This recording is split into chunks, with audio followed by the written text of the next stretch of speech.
Muy buenas tardes a todos, qué alegría verlos aquí. Quisiera pedirles que fueran conmigo a Hechos capítulo 19. Estaremos estudiando juntos acerca de los enemigos del Evangelio triunfante. Y Pablo estaba acá en Éfeso terminando su ministerio. Hemos estudiado semanas anteriores acá que estaba teniendo un ministerio fructífero. ¿Te acuerdas que se instaló allí por 2 años más o menos para poder evangelizar, para poder discipular y entrenar diferentes obreros para enviarlos a diferentes partes de Asia? Pero a medida que el evangelio fue progresando, la oposición a la par también lo fue haciendo. Y acá él va a enfrentar oposición, porque toda obra de Dios encuentra resistencia. Sin embargo, aunque el evangelio tiene enemigos, jamás podrá ser derrotado. ¿Amén? Allí en Hechos capítulo 19, del 21 al 22, la Biblia dice: pasadas estas cosas, Lucas escribiendo, cierto, aquí, Pablo se propuso en espíritu ir a Jerusalén, después de recorrer Macedonia y Acaya, diciendo: después de que haya estado allí, me será necesario ver también a Roma. Y enviando a Macedonia a 2 de los que le ayudaban, Timoteo y Erasto, él se quedó por algún tiempo en Asia. Pasadas estas cosas, dice Lucas, Pablo, cierto, se propuso ir en espíritu a Jerusalén, después de recorrer allí Macedonia y Acaya. Es interesante, pero tenía ganas de ir a Roma, porque Roma en aquel entonces era, cierto, la casa matriz de mucho de lo que estaba ocurriendo en el mundo en aquel momento. Y quería, cierto, también compartir con ellos el evangelio. Y vemos acá que envió a Macedonia a 2 de los que le ayudaban, Timoteo y Erasto. Pero él se quedó allí en Asia por un tiempo. Antes de pasar por Roma, Pablo debía pasar por las iglesias de Macedonia y Acaya a fin de completar una ofrenda de amor de los cristianos gentiles que estaban recaudando para enviar a los cristianos judíos en Jerusalén que estaban siendo perseguidos, pasando necesidad, y eso iba a provocar la unidad de estos 2 grupos étnicos, pero bajo un mismo Señor. Finalmente llegaría a Roma, pero no de la manera prevista, ¿cierto? Mientras él se queda en Éfeso. Envía a Timoteo para que lo ayudara a completar la tarea. ¿Cuáles son los enemigos del evangelio triunfante que nosotros debemos evitar como creyentes? En primer lugar, si quieres anotarlo, veremos que el amor al dinero se opone al evangelio triunfante. Mira lo que dice, por favor, el versículo 23 al 27. Acá la historia continúa. Y dice: hubo por aquel tiempo un disturbio no pequeño acerca del camino. Era un apodo que pusieron en aquel tiempo a los cristianos. Algunos creen que pudo haber resultado de Juan 14:6, cuando Jesús dice: yo soy el camino, ¿cierto? Y porque un platero llamado Demetrio, dice allí el versículo 24 de Hechos 19, que hacía de la plata templecillos de Diana, daba no poca ganancia a los artífices, a los cuales, reunidos con los obreros del mismo oficio, dijo: varones, sabéis que de este oficio obtenemos nuestra riqueza. Pero veis y oís que este Pablo, no solamente en Éfeso, sino en casi toda Asia, ha apartado a muchas gentes con persuasión, diciendo que no son dioses los que se hacen con las manos. Y no solamente hay peligro de que nuestro negocio venga a desacreditarse, sino también que el templo de la gran diosa Diana sea estimado en nada y comience a ser destruida la majestad de aquella a quien venera toda Asia y el mundo entero. Qué interesante, ¿no? O sea, podemos identificar inmediatamente que uno de los enemigos del evangelio es el amor al dinero.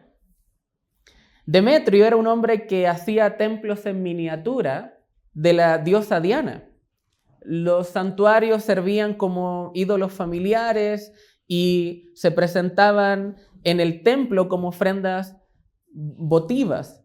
Y Demetrio era un comerciante, como acabamos de leer, de ídolos importantes de aquel entonces, porque daba no poca ganancia a los artífices a quienes, cierto, subcontrataba para hacer el trabajo. Era un comercio sumamente lucrativo, porque la adoración a la diosa Diana se extendió por todo el Imperio Romano. Más o menos tenían en ese tiempo, estaba leyendo un poco acerca de la historia, más de 33 templos que se prestaban para que las personas fueran y pudieran rendir, cierto, sus ofrendas allí. Era Éfeso el centro de esta adoración. Y yo no sé si tú sabes, pero acá en nuestro contexto chileno tenemos lo que se le llama la fiesta de la tirana. Y allí, en esa fiesta, se celebra tradicionalmente cada año, si no me equivoco, el 16 de julio, que se venera a la Virgen del Carmen. Y participan allí cientos de miles de peregrinos durante esos días, ¿cierto? Participan decenas de asociaciones, de bailes religiosos, que le llaman la diablada, ¿no? No sé si algunos estudiantes acá, ¿cierto? Les hicieron ahí en la enseñanza media ser parte de la diablada. El pequeño poblado de La Tirana, en esa fecha, si no me equivoco, duplica o triplica su asistencia de personas, porque es un pueblo chico, pero en esa semana viene tanta gente y que esa semana genera muchos dividendos allí a la región de Tarapacá, al lugar de donde ellos, ciertos, están fomentando esta fiesta. Tengo algunos amigos de Iquique y ellos me han contado que durante el año es un campo muerto, como que no vuela ninguna mosca allí en el sector, todo como muy desértico, pero cuando es esta fiesta es como que ya es una ciudad muy concurrida, una ciudad, ¿cierto?, donde hay mucho comercio, mucho movimiento y ahí, ¿cierto?, la gente se aprovecha para vender. Y gran parte de la economía local depende de los ingresos generados durante esa semana, porque allí van personas, ¿cierto?, para vender imágenes, amuletos, santuarios en miniatura. Y los locales aprovechan de cobrar arriendo y no barato, ¿no?, para los turistas de esa semana. De manera similar, la economía de Éfeso, para que tengas una idea, se dependía de este comercio. Por eso a este hombre no le gustaba mucho que Pablo, por eso habla de él despectivamente, este Pablo viene aquí a compartir, ¿cierto?, sobre su Dios y nos está dejando sin negocio, nos está dejando sin clientes y no les gustó mucho la idea. ¿Por qué? Porque había de fondo un amor al dinero.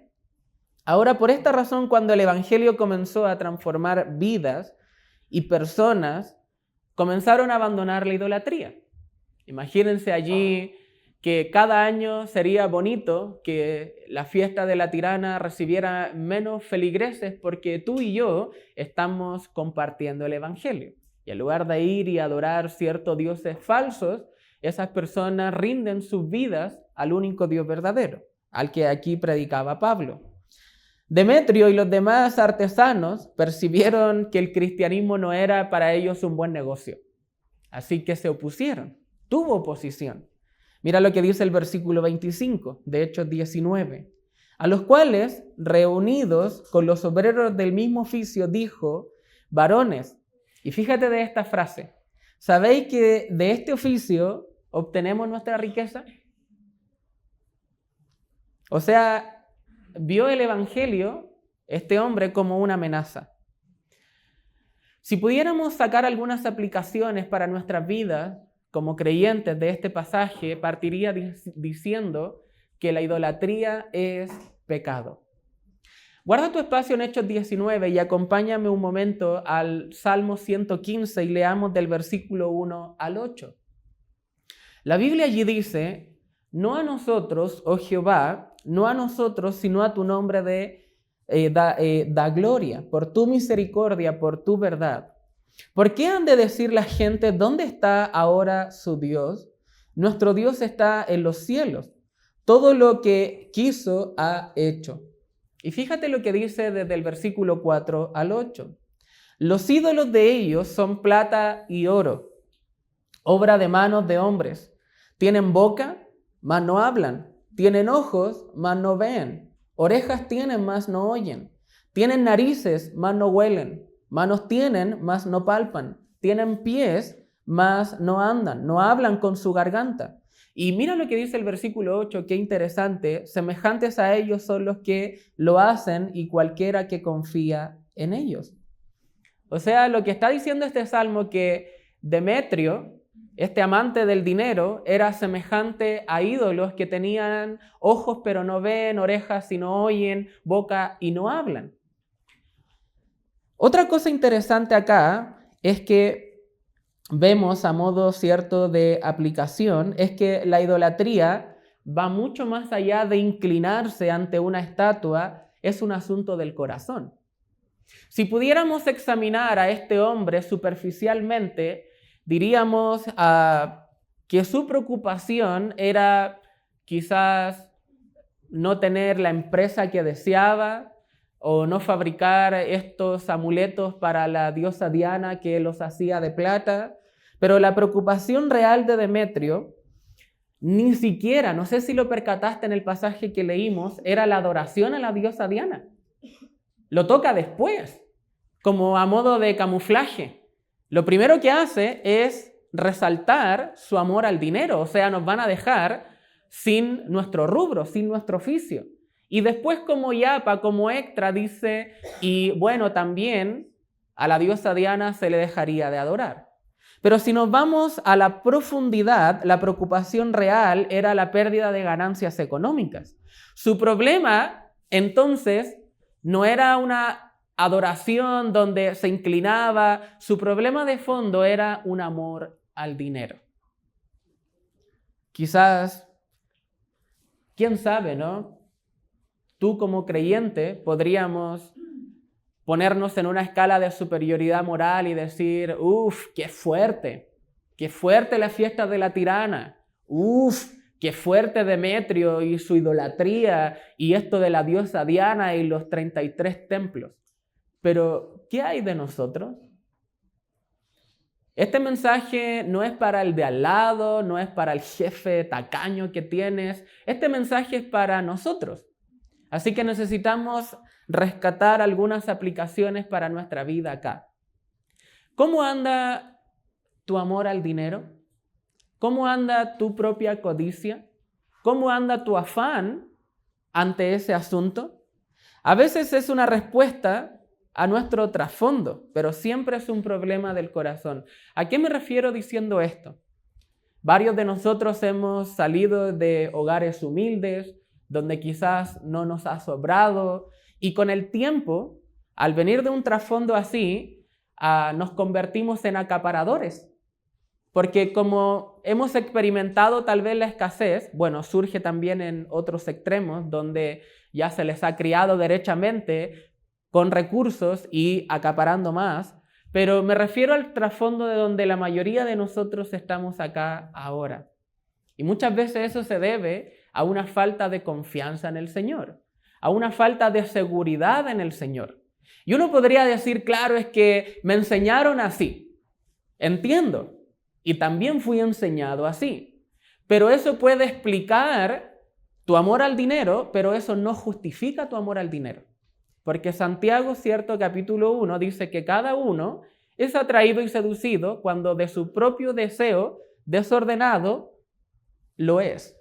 Así que tú y yo lo somos. Si podemos proyectar Mateo 6:24, por favor, para que todos lo vean en pantalla. Allí dice que no podemos servir a dos señores. ¿Te acuerdas del pasaje? Porque vamos a amar a uno y vamos a odiar al otro. O sea, no puedo decir, Dios, tengo completamente una vida rendida a ti, y por otro lado decir, pero bueno, también tengo otros dioses con los cuales coquetear. Allí dice, ninguno puede servir a dos señores porque o aborrecerá, odiará al uno y amará al otro, o estimará al uno y menospreciará al otro. A ver, ¿a qué te estás refiriendo, Señor? No podéis servir a Dios y a las riquezas. Por eso necesitamos definir nuestra lealtad. Y el problema, ¿cierto?, no es el dinero. De hecho, el dinero es una herramienta que puede causar muchos beneficios al favor nuestro y de otros. El problema acá de idolatría, de fondo, es el amor al dinero. Mira lo que dice Primera de Timoteo capítulo 6, versículo 10.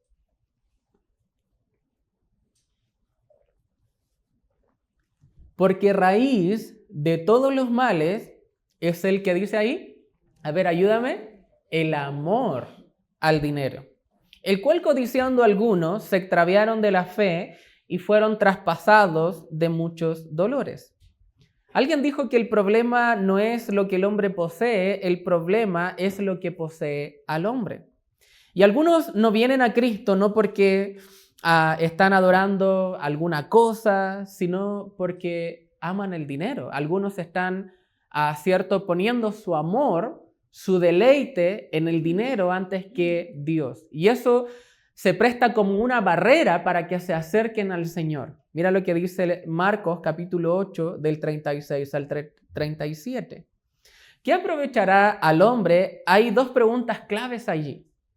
Si ganare todo el mundo y perdiere su alma, ¿o qué recompensa dará el hombre por su alma?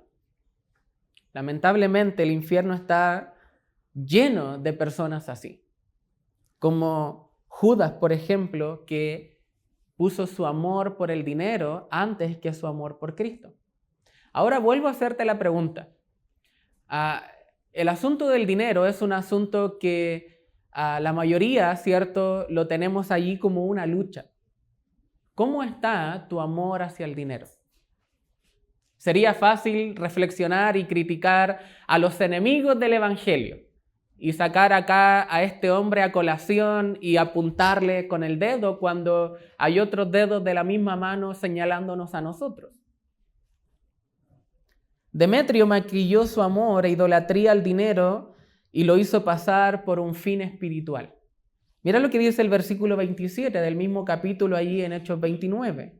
No solamente hay peligro de que este nuestro negocio venga a desacreditarse, sino también que el templo de la gran diosa Diana sea estimado en nada y comience a ser destruida la majestad de aquella a quien venera toda Asia y el mundo entero. Sabemos que era una excusa, era un camuflaje para esconder, ¿cierto?, la verdadera motivación de su corazón.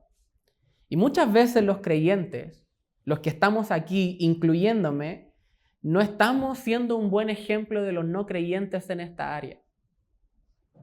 ¿De qué manera algunos cristianos, por ejemplo, maquillan su amor, idolatría al dinero y lo hacen pasar por una idea espiritual?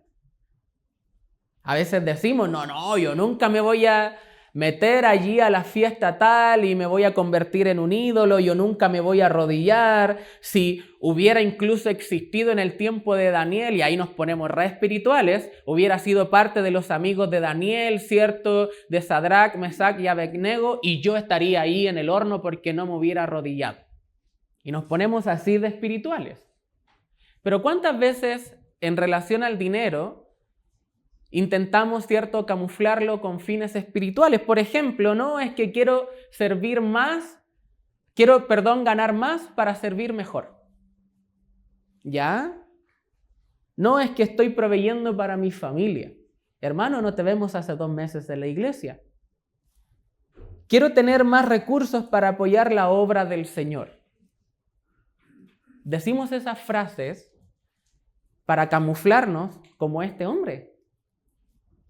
Es que estoy protegiendo mi futuro, a mi familia, estoy siendo responsable, debo mantener la mensualidad. No podemos bajar el estándar.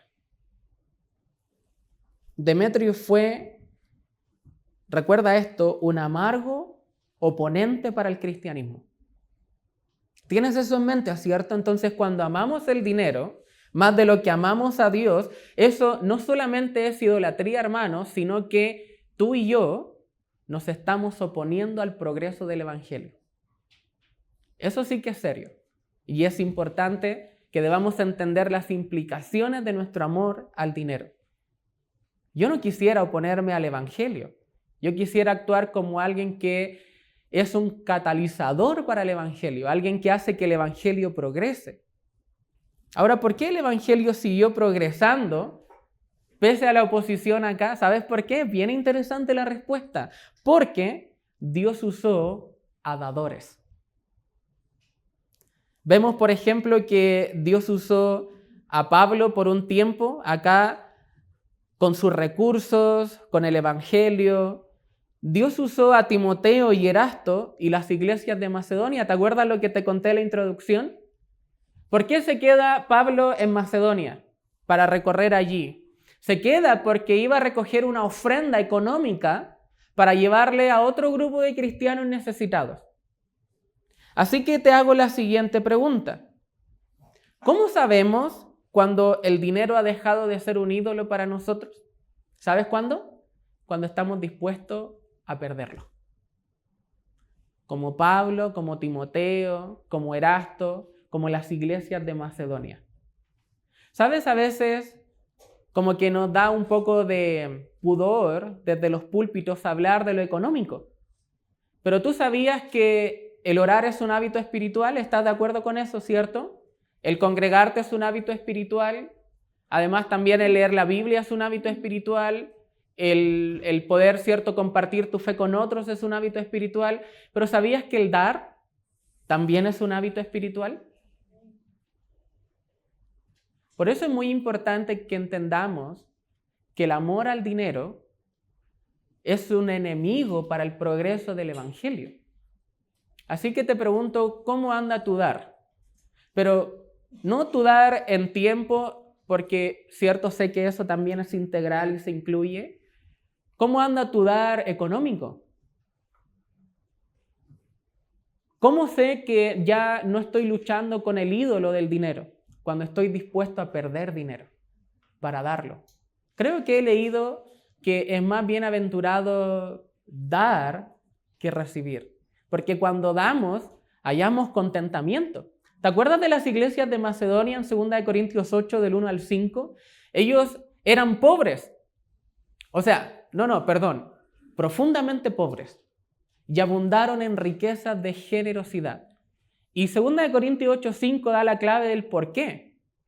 Porque primeramente se dieron al Señor y luego dieron su ofrenda. Sería lindo pensar en más cosas que podríamos conseguir como iglesia para el progreso del Evangelio con un dar mayor. A veces sueño, digo, podríamos, cierto, ampliarnos acá, tenemos la oportunidad, gracias a Dios, podríamos generar más salas arriba y así acomodar más gente y crecer, plantar más iglesias y gozarnos, no solamente con algunos enviados, sino que con más. Pero para eso necesitamos ser más dadores. Debemos ser dadores. En 2 Corintios 8:9 explica eso como un hábito espiritual. David dijo en 2 de Samuel 24:24, no ofreceré al Señor mi Dios holocausto que no cueste nada.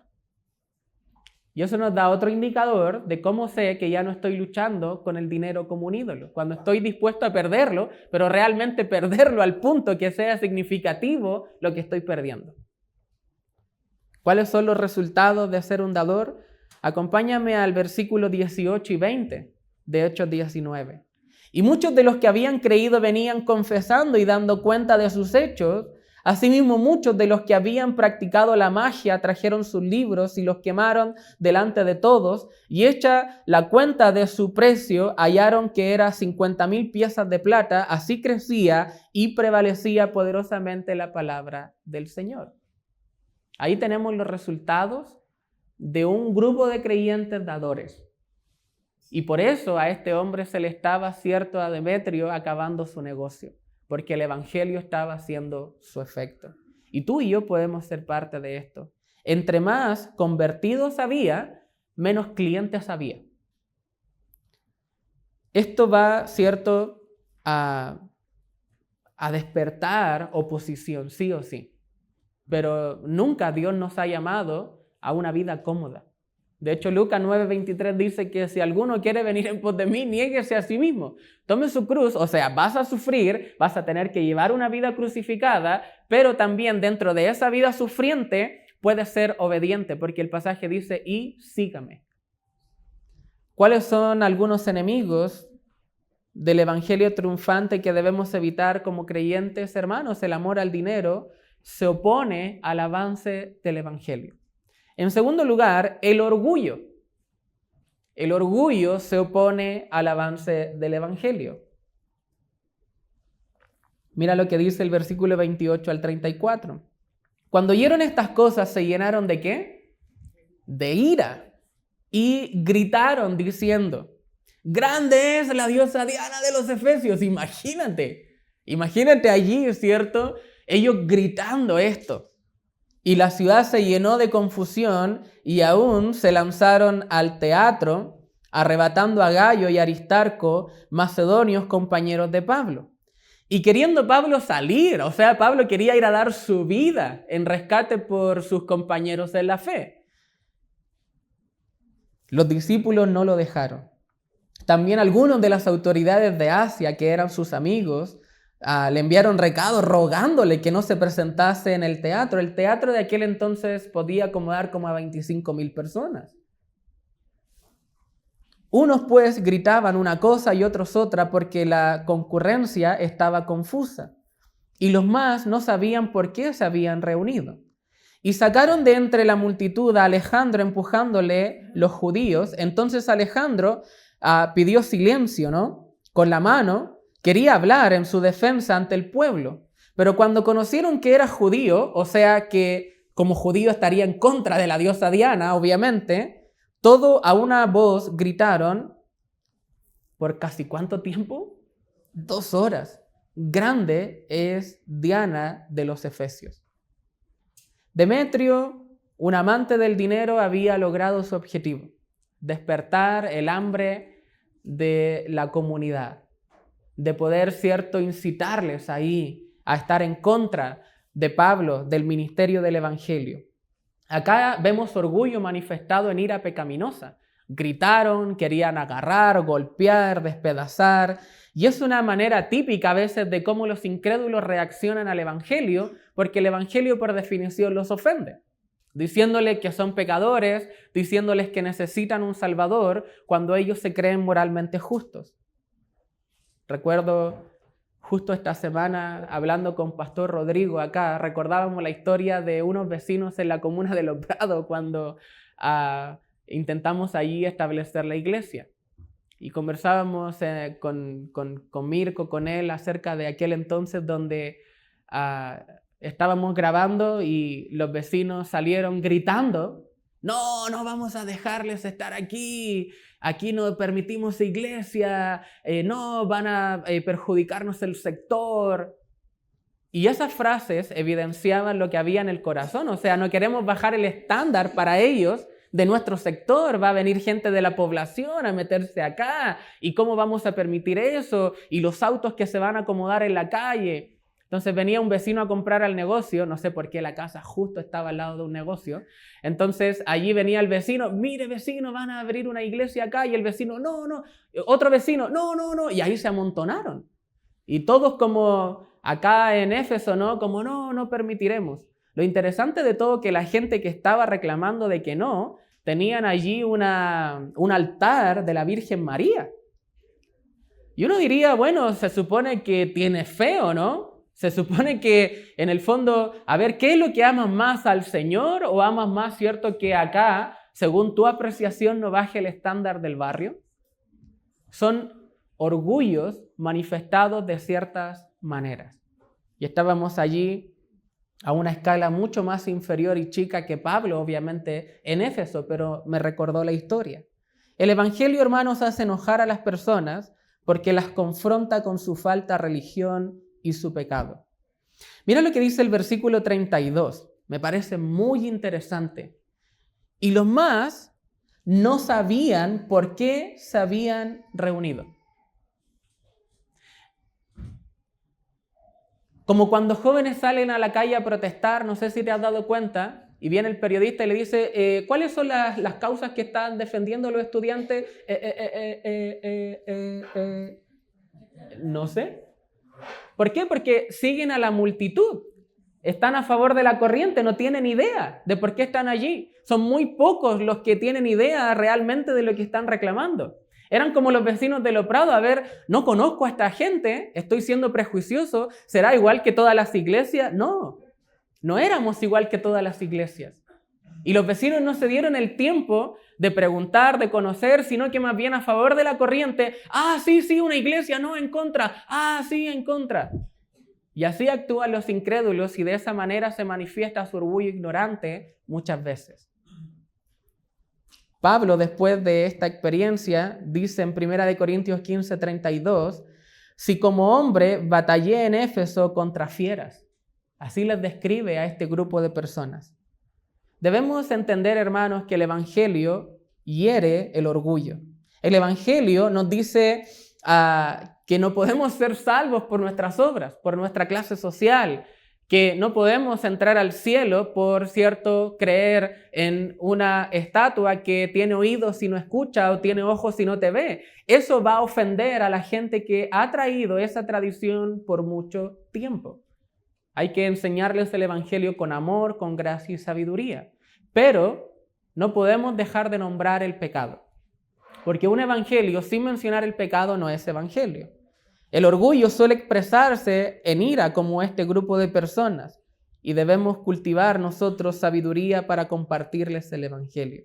Los líderes manipuladores explotan el orgullo y las emociones. Demetrio supo aprovechar el amor de los efesios por su ciudad, por su diosa, para movilizar la multitud. Así que vemos acá que lamentablemente incluso en iglesias se está viendo mucho esto, ¿no? De líderes que aman el dinero, aman su orgullo, por ende se reproducen en feligreses que, como dice Pablo, tienen comezón de oír. O sea, significa que quieren tener una experiencia, cantar, pero llega el lunes y son incrédulos. Y tienen comezón de oír porque van allí, porque el comezón de oír significa que quieren que les rasquen la oreja. Y tanto ellos como el líder son responsables de orgullo, de amor al dinero y por ende de oponerse al progreso del evangelio. Por último, hermanos, ningún enemigo puede detener el triunfo del evangelio. Como tercer y último principio, debes entender esto. Ningún enemigo puede detener el triunfo del evangelio. Amén. Mira lo que dice el versículo allí 36 en adelante, 35. Entonces, el escribano era como un alcalde de aquel entonces. Cuando había apaciguado a la multitud, dijo: varones efesios, ¿y quién es el hombre que no sabe que la ciudad de los efesios es guardiana del templo de la gran diosa Diana y de la imagen venida de Júpiter? Puesto que esto no puede contradecirse, es necesario que os apaciguéis y que nada hagáis precipitadamente, porque habéis traído a estos hombres sin ser sacrílegos ni blasfemadores de vuestra diosa, que si Demetrio y los artífices que están en él tienen pleito contra alguno, audiencias se conceden y procónsules hay, acúsense los unos a otros. Y si demandáis alguna otra cosa, en legítima asamblea se puede decir, porque peligro hay de que seamos acusados de sedición por esto de hoy, no habiendo ninguna causa por la cual podamos dar razón de este concurso. Habiendo dicho esto, despidió la asamblea.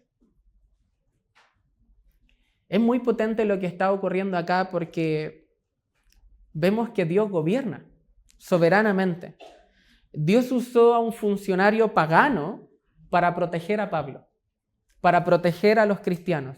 Como en el tiempo de Daniel, ¿cierto? La multitud fue despedida sin tocar un pelo a Pablo.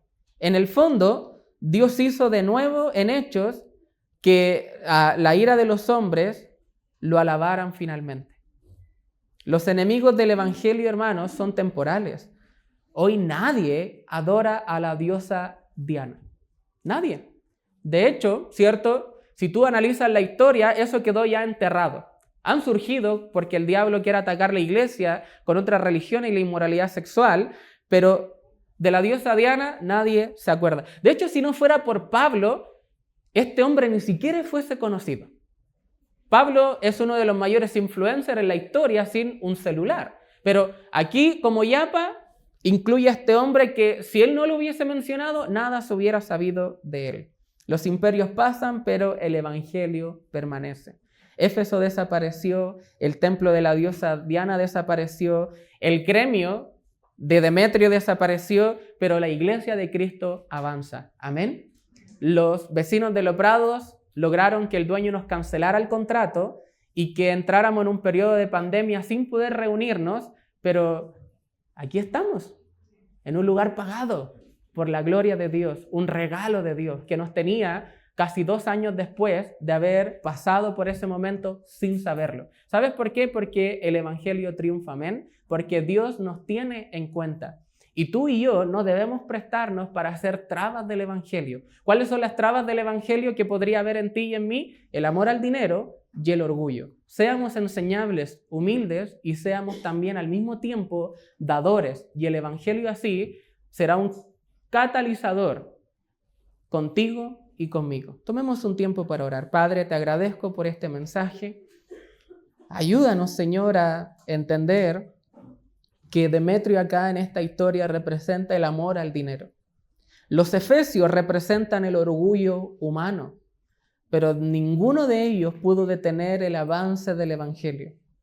El amor al dinero fracasa, el orgullo fracasa, la oposición fracasa, pero el evangelio triunfa.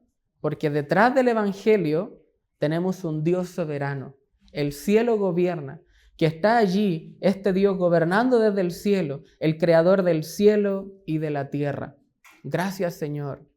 Ayúdanos a que nuestra motivación sea tu gloria, no el dinero ni el orgullo. Sigue allí orando, por favor, en tu lugar. Quisiera invitarte allí a tomar una decisión. Quizás necesitas examinarte ahora el corazón. Posiblemente estás luchando con el amor al dinero. Posiblemente eso puede evidenciar en tu vida una falta de fe, un control desmedido que no te pertenece, que solo está en las manos del Señor. Quizás estás siendo muy conservador y ahorrando más de la cuenta cuando quizás esos recursos podrían estar haciendo que el evangelio progresara, que tu iglesia sea edificada en lo espiritual y también en lo material. Solo Dios sabe, tú sabes, la lucha que está allí en tu corazón. O puede ser que estás luchando con el orgullo. Quizás dices ser enseñable, pero no estás poniendo en práctica las cosas que aprendes cada semana en la iglesia. Y alguien maduro en la fe no es el que sabe la Biblia, sino el que lo poco o incluso que sabe lo aplica. ¿Cómo está tu aplicación de las Escrituras? ¿Te ha llevado a ser un esposo más amoroso, más paciente, una esposa más amable? ¿Cómo el evangelio está permeando tu corazón, tu vida? ¿Cuántos están allí diciendo ahora mismo, yo no quiero ser una traba para el progreso del evangelio? Quiero desarraigar de fondo el amor que tengo por el dinero y el orgullo. Hermano, hermana, todos luchamos con esto, incluyéndome. Todos necesitamos mantenerlo a raya, pero no con nuestras fuerzas, sino con el Espíritu Santo que nos provee la fuerza. ¿Cuántos están ahí orando diciendo, ora por mí porque quiero desarraigar el amor al dinero, el orgullo, que he entendido hoy que se prestan como trabas para el progreso del evangelio? Levanta y baja tu mano para orar por ti. Amén, varios acá. Amén, veo tu mano. ¿Cuántos más? Amén, veo su mano. ¿Habrá alguien aquí con nosotros como invitado o invitada que nunca ha puesto su fe realmente en Jesús? Y si muriera hoy, no tiene la seguridad de ir al cielo, pero le gustaría contar bíblicamente con tal seguridad. Si esa es tu decisión, levanta y baja tu manito, nadie te está mirando. Es una invitación para que después de la reunión podamos acercarnos y compartirte de manera más personal el evangelio. ¿Habrá alguien acá que no tiene la seguridad de ser salvo el día en que muera? Si ese es tu caso, levanta y baja tu manito para orar por ti simplemente. ¿Habrá alguien? Padre, te agradezco por el mensaje, sin duda un mensaje que nos habla a cada uno de los presentes, y ayúdanos, Señor, a que podamos seguir adelante siendo catalizadores del Evangelio, no trabas para el Evangelio, y recordándonos de que el amor al dinero y el orgullo se prestan como estas trabas que a veces tenemos en nuestras vidas por diferentes razones, y ayúdanos con tu Espíritu Santo a sacarlo de raíz de nuestro corazón. Te agradezco, Señor, por cada decisión tomada en el nombre de Jesús. Amén.